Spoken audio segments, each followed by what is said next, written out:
Boa noite a todos. Só esperar aí um pouco para que o pessoal possa entrar na live.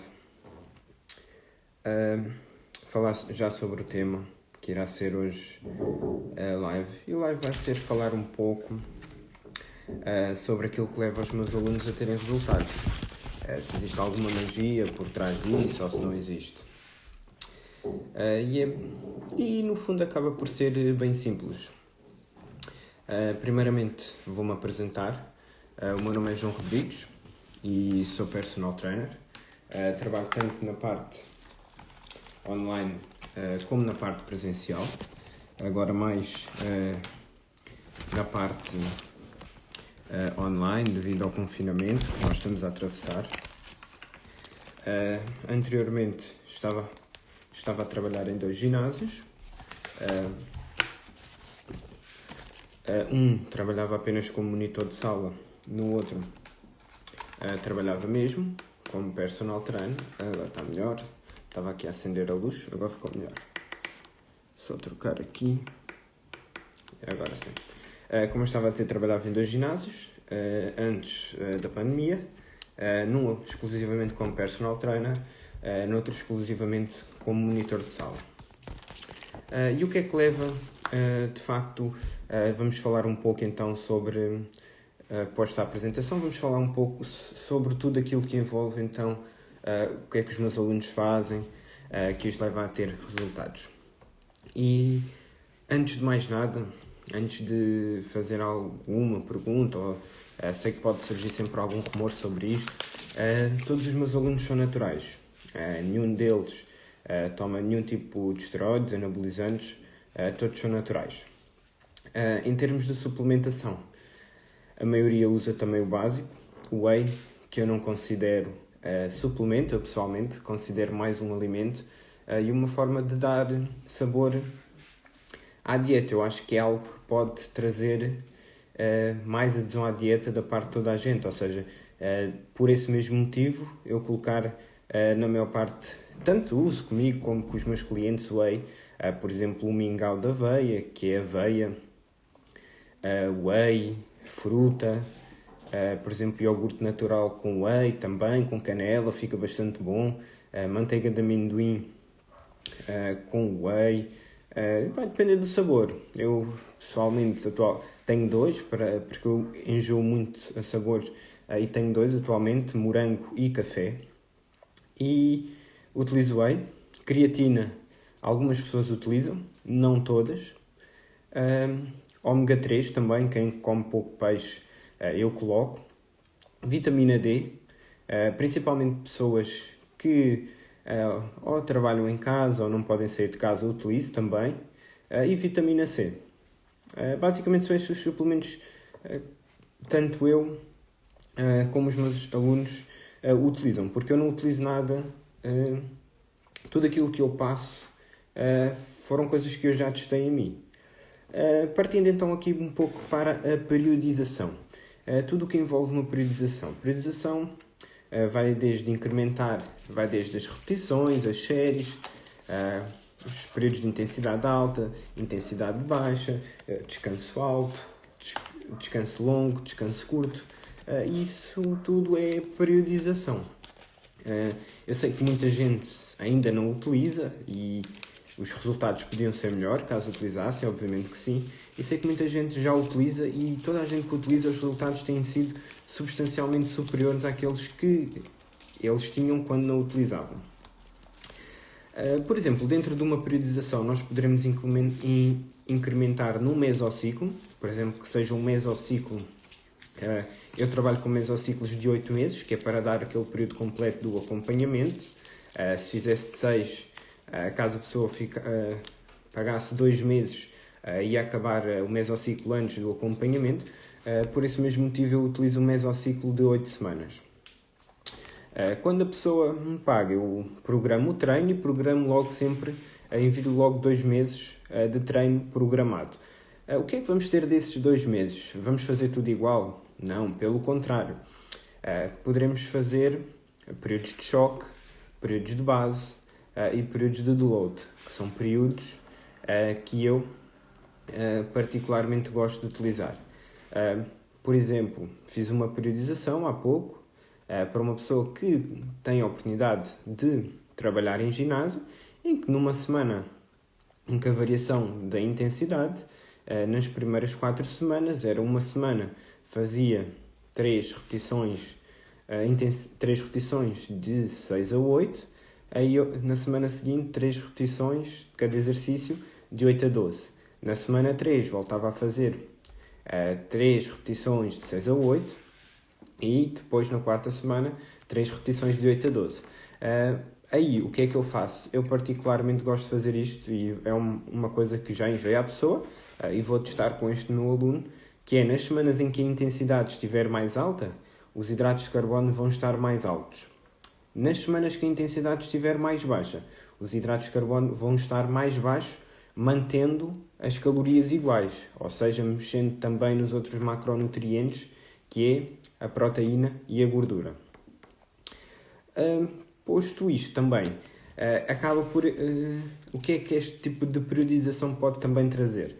Para além dos resultados que já têm sido demonstrados, pode trazer mais adesão, porque o treino não vai ser sempre igual. E se quer queiramos, quer não, a adesão é muito importante. Embora nós que gostemos de treinar mais, não pensemos muito nisso, uma pessoa que está a começar a treinar ou não tem tanta vontade de treinar como pessoas que vão regularmente, vai ajudar a pessoa a manter o foco e a não faltar aos treinos, por assim dizer. Outra coisa que também aqui queria falar é o comprometimento. Por exemplo, o nível de comprometimento é muito importante, porque às vezes nós, principalmente agora na pandemia, nós não temos motivação nenhuma para treinar. Estamos habituados a treinar com carga, estar num ambiente familiar, onde às vezes algumas pessoas podem ir ao ginásio para estar com alguns conhecidos, distrair-se, meter a conversa em dia, e agora estamos confinados e resta-nos treinar na nossa sala ou no nosso quarto, e isso acaba por trazer desmotivação. Não só falo neste período, mas também em períodos normais, às vezes nós não nos apetece simplesmente ir treinar naquele dia. E acabamos por ir e às vezes fazer o melhor treino da semana. Posso falar aqui especificamente de 2 casos, dois exemplos de clientes meus. Tenho um caso de um cliente que ele era diabético. Ele trabalhava 14 horas por dia. Às 5 horas da manhã já estava a fazer a primeira refeição, ou seja, que ele às vezes mandava-me. Às 5 horas da manhã já estava a fazer a primeira refeição e treinava aos 5 dias da semana. Ou seja, ele era diabético, tinha um problema de saúde, trabalhava 14 horas por dia, um trabalho braçal muito intenso e ao fim do dia ainda ia treinar e fazer cardio. Ou seja, ele tinha todos os motivos para não treinar simplesmente. Podia estar cansado, podia se vitimizar porque tinha um problema de saúde, mas não, ele foi lá, treinava, fazia o que tinha que ser feito e o resultado dele está à vista. Quem quiser ver depois, tenho um destaque onde estão todos os meus resultados de alguns clientes, outros ainda vou postando depois, em que está lá o resultado dele. E ele passou, quando começou comigo, tinha um percentual de gordura bastante elevado, e quando terminámos a primeira fase do trabalho, ele estava com um percentual de gordura perto de 10%. Com todas estas circunstâncias, ele foi lá e evoluiu. Posso trazer também aqui outro caso de outro cliente meu que relatou-me há umas semanas que devido à pandemia passou a semana toda desmotivado para treinar. E eu perguntei-lhe, mas conseguiste treinar? E ele disse sim, consegui treinar, mas foi só mesmo treinar por treinar, porque de facto não me apetecia treinar. Ou seja, mais uma vez aqui um caso em que a pessoa, apesar de não ter vontade de fazer, ela fez, independentemente de apetecer ou não treinar. Porque se nós temos um objetivo, esse objetivo tem que ser mais forte que as nossas desculpas. Também já me aconteceu, como estes bons exemplos que eu trago, também já me aconteceu exemplos menos bons, por assim dizer. Pessoas que eu perguntei, quando envio o relatório semanal, se a pessoa tinha treinado, E a resposta foi que não. E eu, obviamente, pergunto o motivo, porque, obviamente, às vezes podemos ter tido uma lesão, podemos estar com algum tipo de dor, ter uma semana em que, devido ao trabalho, não conseguimos mesmo treinar, e isso é completamente normal. E a resposta da pessoa foi: não treinei porque não me apeteceu. E aí nós podemos depois, vocês conseguem adivinhar quem é que teve resultados e quem é que não teve. Outra questão aqui que também é um grande segredo para a evolução das pessoas é ter o volume adequado. Porque já me chegaram às mãos pessoas. Hoje em dia é muito fácil errar a mão na questão do volume. Pessoas que sobem o volume exageradamente e depois não vêem evolução. E aí o que é que vão fazer? Vão evoluir mais o volume. Nem tudo significa... Nem tudo se resume a aumentar o volume. Se nós chegaríamos a um ponto que estaríamos a fazer 100 séries. Isso obviamente não é sustentável. Nem possível. Íamos passar aqui 3, 4 horas dentro do ginásio. Não. E hoje em dia, com a situação cada vez mais se vê, com aquele estudo do Brett, que para as pernas 45 séries de quadríceps tinham sido melhores, as pessoas exageram muito no volume. Pensam que é só subir o volume e é isso. E não. Já tive 2 casos que eu posso também relatar aqui, que as pessoas... um caso especialmente, a pessoa teve parado 1 mês devido a ter estado confinada, e quando regressámos aos treinos eu baixei em cerca de 20 a 30% o volume de treino. Um volume mais baixo que aquela que a pessoa estava a fazer anteriormente, devido a ter estado parado, obviamente, e quando a pessoa, passado 2, 3 semanas, a pessoa tinha evoluído muito bem. Um outro exemplo que eu posso também trazer aqui é também um outro meu cliente, também já tem a evolução dele, inclusive no feed, depois se quiserem ver, em que ele treinava há cerca de 6 meses, e chegou até mim e disse-me que fazia entre 25 a 30 séries para cada grupo muscular. Obviamente, eu, pelo tempo de treino dele, por olhar também para a forma física dele, eu deduzi que ele não tinha ainda muita força. E para nós termos um volume de treino muito alto, obviamente vamos necessitar ter bastante força e uma aptidão física bastante boa, que é para conseguirmos aguentar o rendimento do treino, ou seja, não ir caindo ao longo do treino. Se nós tivermos pouca força, o rendimento a meio do treino vai cair e não vamos ter um bom aproveitamento desse volume de treino. E o que é que eu fiz? Baixei cerca de metade ali do volume de treino. A pessoa até me questionou se era mesmo para fazer isso, e eu disse que sim, que íamos testar. E a resposta da pessoa foi que naquela semana foi que nunca tinha evoluído tanto como naquela semana evoluiu com 1/3 do volume que estava a fazer anteriormente. Ou seja, antes, até porque a intensidade é um fator também cada vez mais importante. O volume continua a ser ainda o mais importante hoje em dia, sim, mas a intensidade tem vindo a ganhar um peso cada vez mais relevante nas pesquisas científicas, e já inclusivamente com alguns estudos em que o volume não era equalizado, ou seja, houve hipertrofia semelhante entre grupos, mas o grupo que treinou com cargas maiores fez muito menos.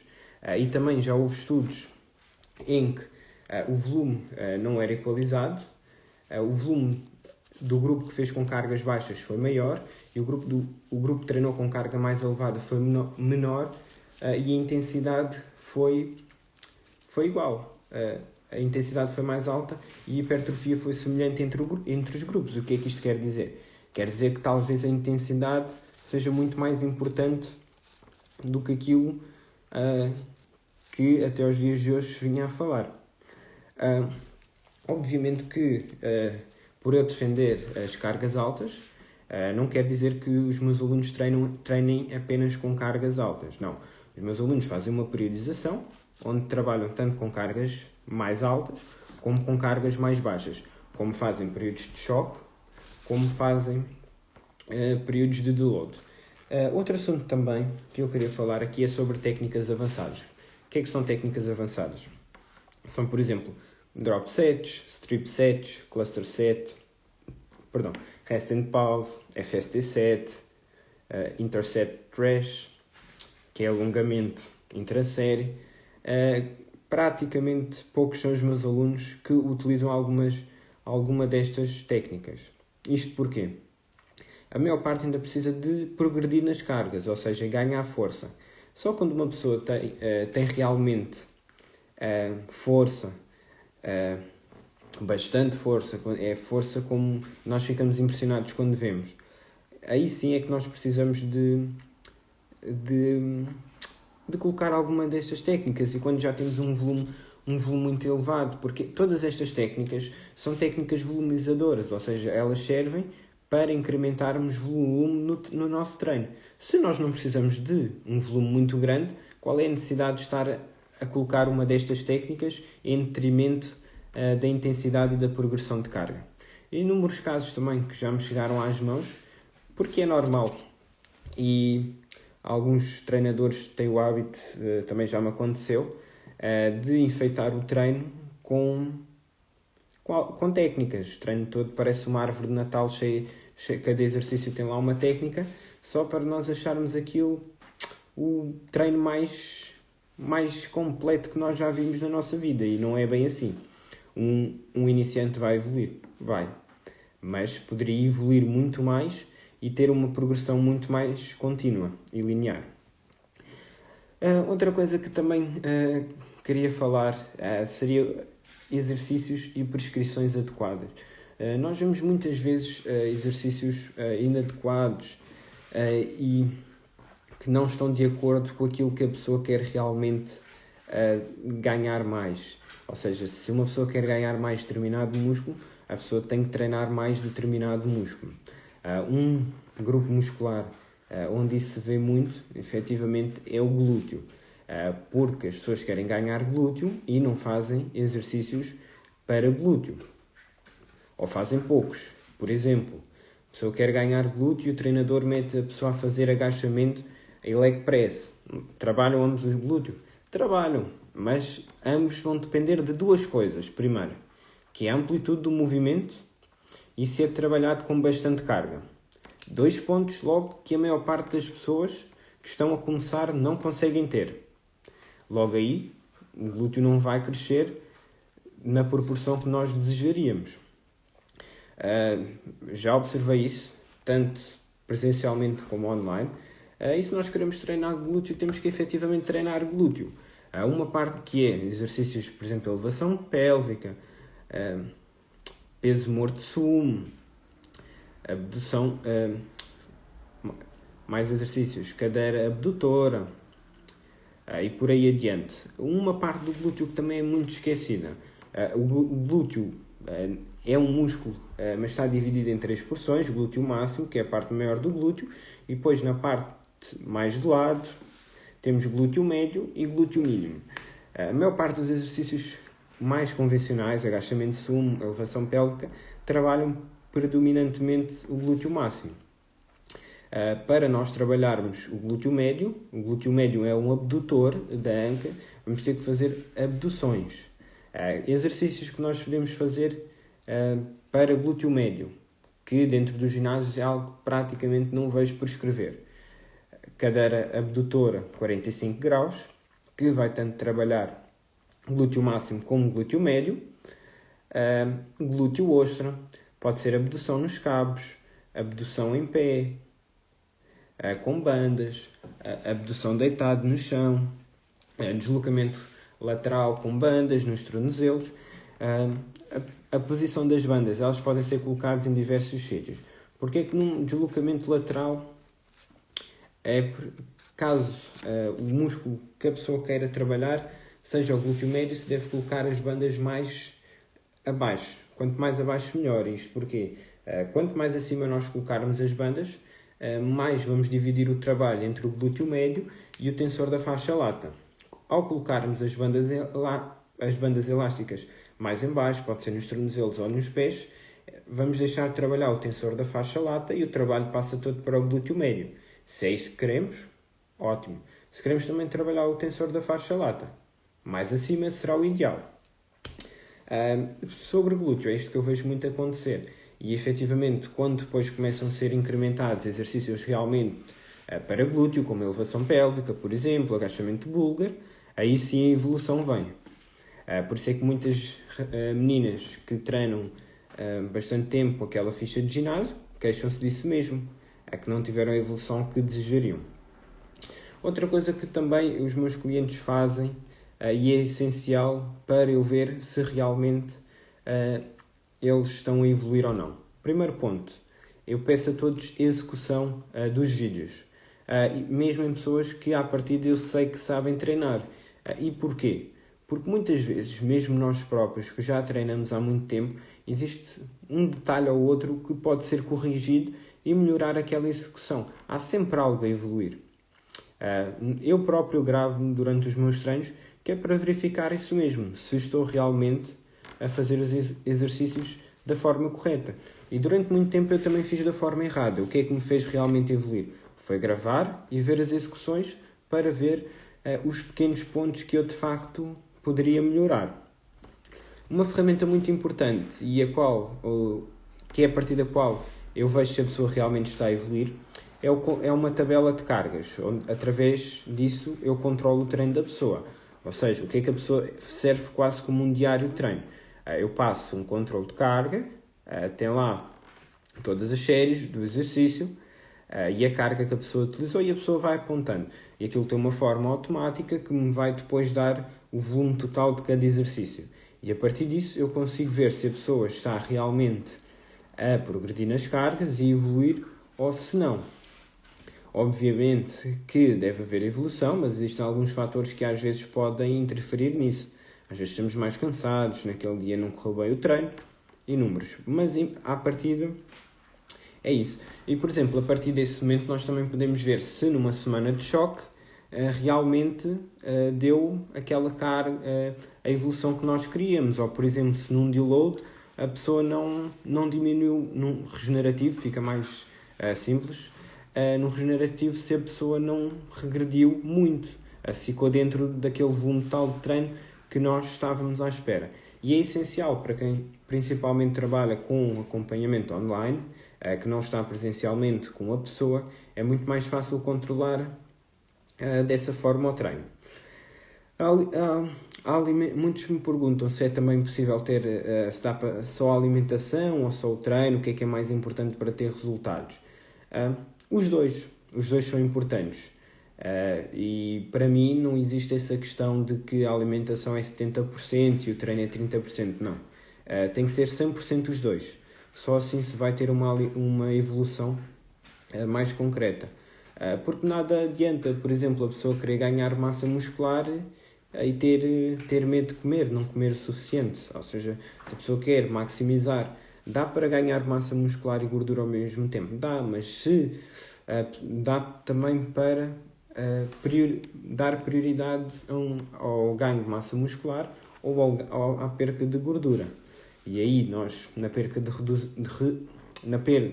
de gordura, a pessoa tem que estar em déficit calórico e para o ganho de massa muscular convém que a pessoa esteja em superávit calórico. Outra coisa também que eu queria falar seria sobre os encurtamentos, e às vezes parece uma coisa que no início eu também não ligava, mas os encurtamentos são muito importantes, porque o músculo encurtado primeiro porque, por exemplo, no meu caso, falando aqui no meu caso específico, eu tenho os posteriores de coxa muito encurtados. Eu treino os posteriores de coxa, mas eles não evoluem aquilo que poderiam evoluir caso eles estivessem no comprimento ideal. E o músculo curto é sempre um músculo mais sujeito a lesão, por isso é que eu já tive uma lesão. Obviamente já evolui muito a nível da amplitude do meu alongamento, principalmente dos isquiotibiais, mas é um processo gradual. E também já tive principalmente alunas, porque nas raparigas é algo que se nota mais, que é, por exemplo, se há alguns músculos à volta do glúteo porque é sempre algo que as meninas querem muito evoluir. alguns músculos estiverem encurtados à volta do glúteo, o glúteo não se vai desenvolver como deveria. Que músculos é que podem ser esses? Podem ser quadrado lombar, pode ser os adutores. As mulheres normalmente têm alguns destes músculos sempre encurtados, ou por trabalharem sentadas, ou por andarem de saltos altos, porque o salto vai fazer com que o gêmeo também encurte. Isso vai fazer com que aquele bumbum na nuca que desejam fique só mesmo nos sonhos. E é importante nós fazermos estes testes de comprimento muscular para ver efetivamente que músculos é que estão encurtados. Porque nada adianta. Imaginemos que eu passo sempre uma ficha com estes testes de encurtamento para verificar quais são os músculos encurtados. Vamos imaginar que eu não fazia isto e a pessoa tem o peitoral encurtado. E eu não passo nenhum alongamento para o peitoral e só trabalho de musculação para o peitoral. O que é que vai acontecer provavelmente? É que aquele peitoral fique mais encurtado. E eu faço isso, mas outra pessoa podia simplesmente, vendo que esse músculo estaria encurtado, passar um volume de treino mais baixo para o peitoral, aí mais alongamentos. Isso permitia que o músculo tenha alguma carga de trabalho a nível de força, mas antes de aumentarmos o volume, nós deixássemos o músculo no tamanho ideal. Falei de peitoral, mas isto aplica-se a qualquer tipo de músculo. Outra coisa também aqui, e até parece, eu falar nisso até parece clichê, mas de facto não é. É ter paciência. Muita gente poderia ter mais resultados se tivesse paciência. E isto tem várias vertentes.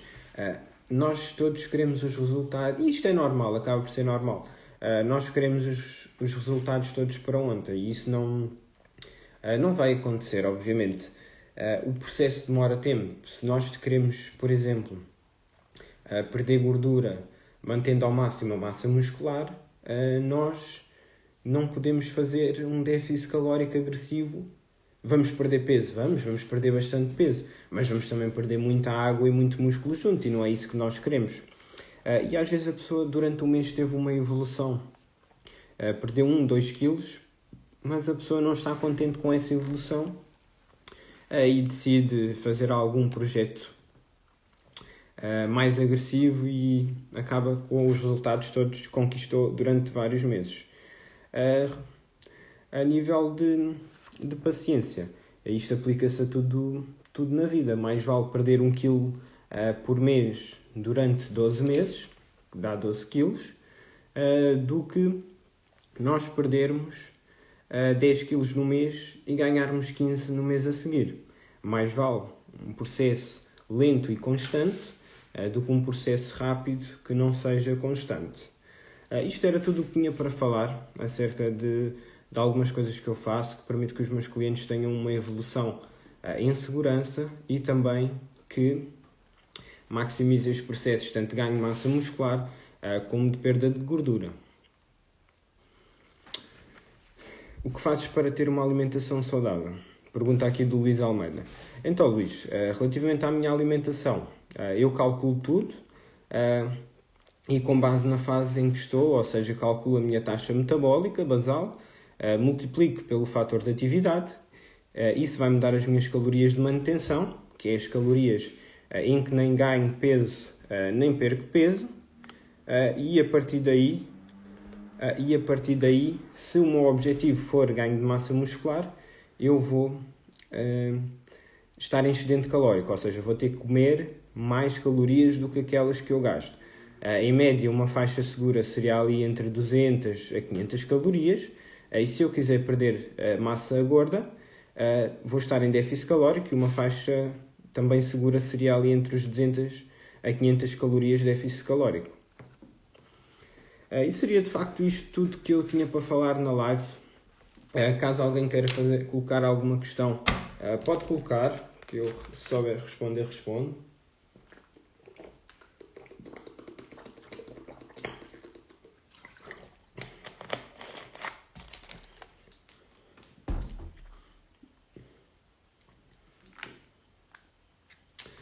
E pronto. Pessoal, segunda-feira vou anunciar uma grande novidade. Fiquem atentos. Quero antes de mais também agradecer o vosso tempo que estiveram aí a ouvir o que eu tinha para dizer e desejar-vos a todos um bom fim de semana. Muito obrigado a todos.